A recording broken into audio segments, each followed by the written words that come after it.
대한민국의 공직자로서 헌법 정신과 법치주의를 지키기 위하여 최선을 다할 것을 약속드립니다. 법무부는 오늘 오전 10시 반 검사징계위원회를 개최합니다. 결과를 예단하지 마시고 지켜봐 주시기 바랍니다. 징계위가 강행되더라도 법적 다툼이 불가피할 것으로 전망됩니다.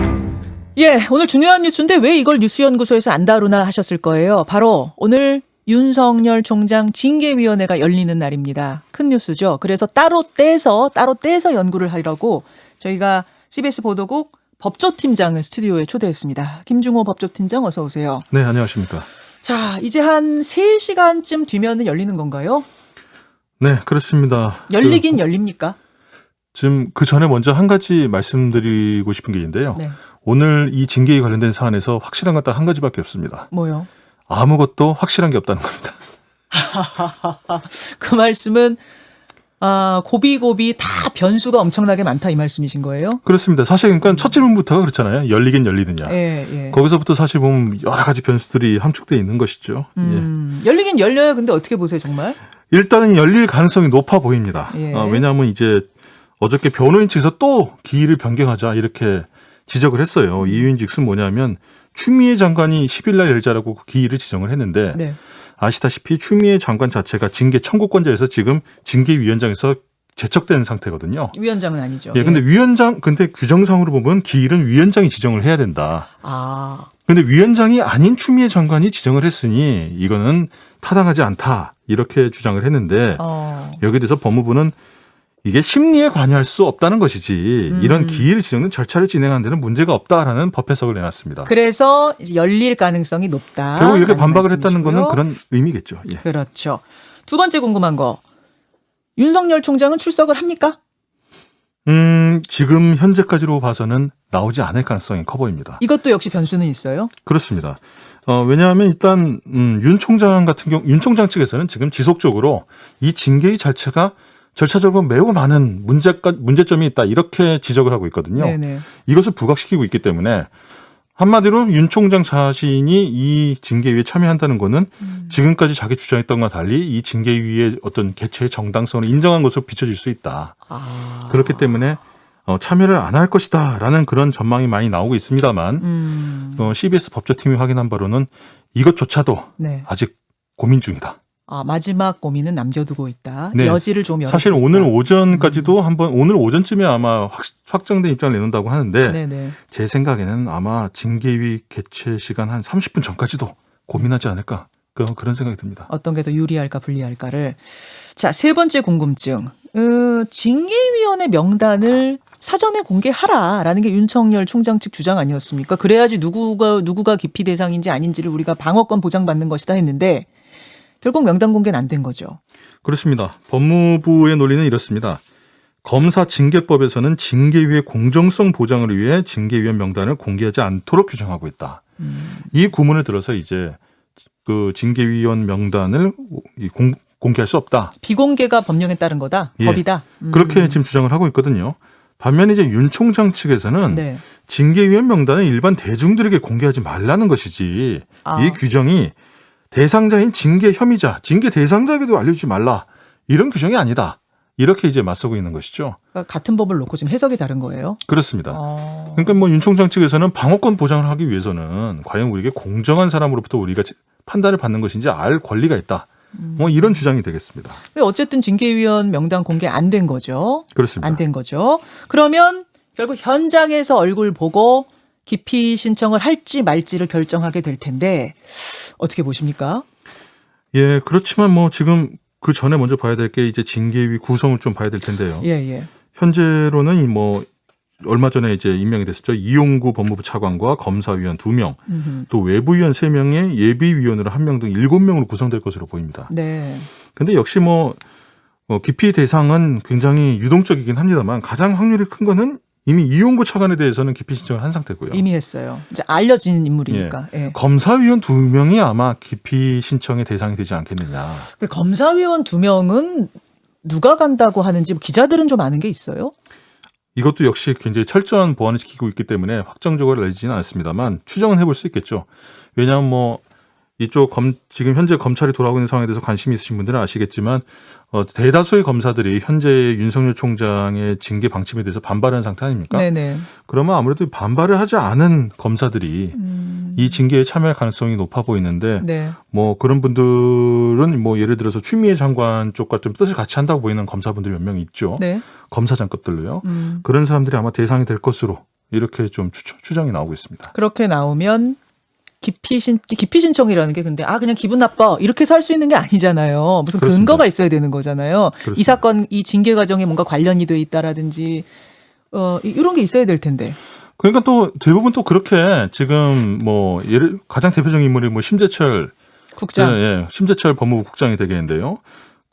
그런 식으로 이제 지금 그 물망에 오르고 있는 검사장들이 대부분 보면 윤석열 총재 징계안과 직간접적으로 다 관련이 돼 있습니다. 일단 의혹을 받고 있는. 예, 뭐 검언 유착 사건 당시에 대검 간부였다든지 뭐 이런 쪽으로 다 관련이 있기 때문에 그 기피 신청을 하는 데 있어서 명분은 얼마든지 될 수 있을 것으로 보입니다. 그래서 검사 출신 위원 2명은 기피 신청 대상에 오를 수 있을 것이다. 근데 기피 신청을 한다고 한들 그냥 다 받아들여 주는 게 아니잖아요. 절차가 또 있잖아요. 그렇습니다. 지금 그렇게 만약 기피 신청이 나오게 되면 네. 징계위원들이 거기서 토론을 거쳐가지고 네. 그 과반수 찬성에 의해 가지고 기피를 할지 말지를 받아들일지 말지를 갖다가 과반. 예 받아들이게 되죠. 과반 이상이 찬성해야지 이 기피 신청이 수용되는 거라면은 뭐 기피 신청 받아들여지지 않을 것 같은데요. 사실 그렇게 보는 전망들이 많습니다. 하지만 이것도 약간은 좀 그 상황이 좀 달라진 게 지금 현재 그 문재인 대통령도 그전에 언급했었는데 지금 윤석열 총장의 방어권을 최대한 보장해줘라. 절차의 공정성 10이 예, 남기지 말아라. 공정성 10이 남기지 말아라. 이런 부분을 갖다 굉장히 강조를 했거든요. 네네. 그런데 또 여러 가지 뭐 검찰 내부에 여러 가지 그 지금까지 수많은 일들이 벌어졌지 않습니까?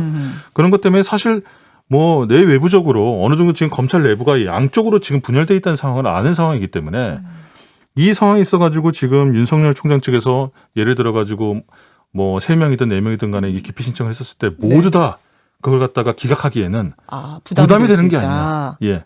그렇기 때문에 뭐 전부 다는 받아들이지 않더라도 일부에 대해서는 받아들일 수도 있지 않겠느냐. 뭐 이런 해석도 지금 나오고 있습니다. 그래요. 그렇게 되면은 누굴 받아들이게 되면 그럼 예비위원이 또 올라가는 거예요? 그렇습니다. 그 예비위원에 대해서 또 기피 신청할 가능성은 없어요? 심지어는 그 부분에 대해서도 네. 또 논란이 될 수가 있겠죠. 그렇게 되면 다시 뽑아야 돼요, 위원을?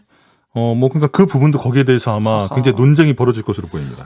진짜 들으면 들을수록 변수가 많은 날이구나라는 생각이 드는데 쟁점으로 가보죠. 근데 시작이 됐다 치면은 쟁점은 뭡니까? 쟁점은 일단 법무부 측 징계를 할지 말지를 따지는 측에서 보게 되면 예전에 추미애 장관이 직접 브리핑을 통해 가지고 예. 윤석열 총장에 대한 비위 혐의가 다수 발견됐다라고 그때 브리핑을 했었어요. 6가지요. 예. 뭐 그 중에서 제가 봤을 때는 지금 가장 그 쟁점이 될 만한 사안들 중에 하나가 바로 이 재판부 정보 수집, 판사 사찰 의혹이 되지 않을까. 예. 뭐 간단하게 말씀드리면 그 대검의 정보 수집 부서에서 그 사법농단 재판부와 관련돼 가지고 그 재판부에 속한 판사들의 아주 개인적인 정보들을 갖다가 그런 걸 수집을 해가지고 보고를 했다. 이거 이제 내용을 지난번에 소개를 해주셨었고 그렇습니다. 김중호 기자가 그걸 놓고 양측의 지금 논리는 뭡니까? 결국 이 부분이 나뉘는 것이 그거 자체가 네. 판사들을 그 외부적으로 압박을 하기 위한 그야말로 사찰이다. 악의적인 사찰이다라고 지금 법무부 쪽에서는 보고 있는 있고. 거죠. 윤 총장 측의 반대 논리는 뭐예요?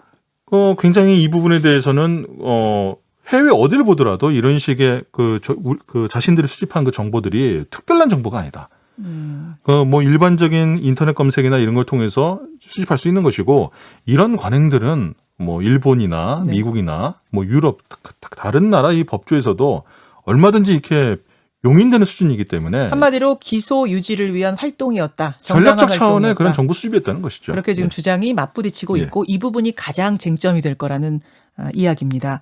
그거 말고도 징계까지 가는데 지금 절차들, 과정들 이 부분도 쟁점이 될 수 있죠. 그렇습니다. 사실 이 부분은 이제 변호인 측이 되겠죠. 윤석열 총장의 변호인 측에서 끊임없이 제기를 하고 있는 부분인데요. 결국 이런 아까 전에 그 추미애 장관이 얘기했던 5가지, 6가지의 이런 비위 혐의들을 감찰하는 과정이 전혀 이 보면 법무부와 대검의 감찰 규정이나 법령을 따르지 않았다. 간단하게 말씀드린 그런 의혹이 되겠습니다. 그리고 또 이런 부분이 약간은 좀 지금 윤석열 총장 측에 약간 힘을 실는 듯한 그런 모양새도 된 것이 얼마 전에 있었죠. 이 법무부의 감찰위원회. 감찰위원회. 에서 보면 또 감찰위원회 논의 결과 거기에서 보면 일정 부분 그런 불법적인 측면이 있었다라는 그런 의견이 만장일치로 또 나왔기 때문에 예. 물론 그것은 이제 절대적인 사안은 아니고 권고사항이었죠. 권고입니다. 그렇기 때문에 절대성은 없지만 그런 부분은 이제 윤 총장 측의 주장에 약간 힘을 싣는 그런 지금 현재 상황이 된 것이죠. 자, 이런 느낌을 가지고 여러분 보시면 되겠고요. 오늘 결정이 나올까요? 첫 번째 말씀드렸다시피 이것이 가장 지금 큰 관심사인데요. 예. 지금 앞서 계속 말씀드렸지 않습니까? 뭐 징계위원들의 기피 신청이라든지 또 증인 신청됐어요. 그럼 증인 신청이 받아들여질지 이런 사안 하나가 사실은 그 징계 사안에 대한 본건에 대한 이미 논의를 하기도 전에 엄청나게 시간이 걸릴 수 있다. 이런 전망이 나오기 때문에 물리적인 그 한계상 오늘 끝나지 않을 수도 있다. 오늘 끝나지 않을 가능성이 더 커 보이네요. 뭐 그것도 아직까지는 그것도 예. 변수가 많습니까? 확신할 수 없습니다. 자, 오늘이든 내일이든 모레든 결론이 난다면 그 결론은 과연 어떤 결론이겠는가? 이 부분에 대해서는 뭐 윤석열 총장 쪽에 호감을 갖든 비호감을 갖든 여러분들의 의견이 일치되는 한 가지인 것 같아요. 뭡니까? 아무래도 해임 쪽에 해임 결과 쪽에 무게가 실리지 않겠느냐 그런 것들이 거의 대부분의 전망이긴 합니다만 아까 전에 말씀드렸다시피 지금 상황이 아주 급박하게 또 변화하고 있고 많은 변수들이 나오고 있습니다. 자, 그렇다면 대다수의 의견은 해임으로 결론이 나올 것이라는 건데 아니라고 보는 분들은 뭐 때문에 아니라고 보시는 거죠? 언제나 예상대로 일이 진행되면 얼마나 좋겠습니까마는 그 변수라는 것들이 징계위원들 당사자들의 변수도 있고 아까 전에 말씀드렸다시피 도대체 깊이가 몇 명이 될지 네. 그리고 또 외부 위원들 같은 경우에도 아까 전에 말씀드렸다시피 앞에 무슨 행정법원의 그런 그 윤석열 총장의 집행정지 그 신청을 갖다가 또 인용한 것도 있고요. 또 감찰위에 그런 것도 있고.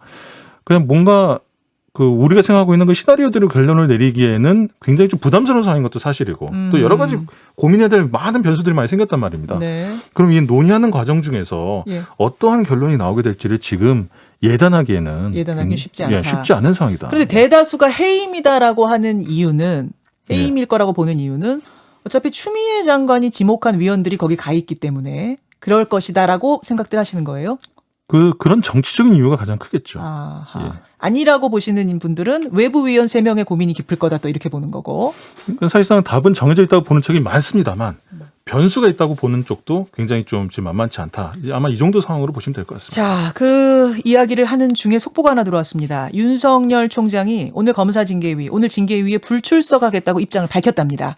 마음을 정했군요. 다시 한번 말씀드립니다. 윤석열 총장이 오늘 징계위에 출석하지 않겠다는 입장을 공식적으로 밝혔습니다. 그래서 변호인들만 그 자리에 출석해서 변호를 하는 것으로 이렇게 결과가 나왔다는 거. 하나는 확실해졌네요. 네. 이게 확실해진 게 2개가 됐습니다. 자, 여기까지 분위기를 갖고 오늘 뉴스 쫓아가겠습니다. 수고하셨습니다. 네, 감사합니다. 김중호 기자였습니다. 김현정의 뉴스쇼는 청취자 여러분의 참여로 이루어집니다. 트위터, 페이스북, 레인보우 게시판, 그리고 단문 50원, 장문 100원의 유료 문자 샵 1212, 우물정 1212 통해 참여하실 수 있습니다. 김현정의 뉴스쇼, 여러분과 함께 만듭니다.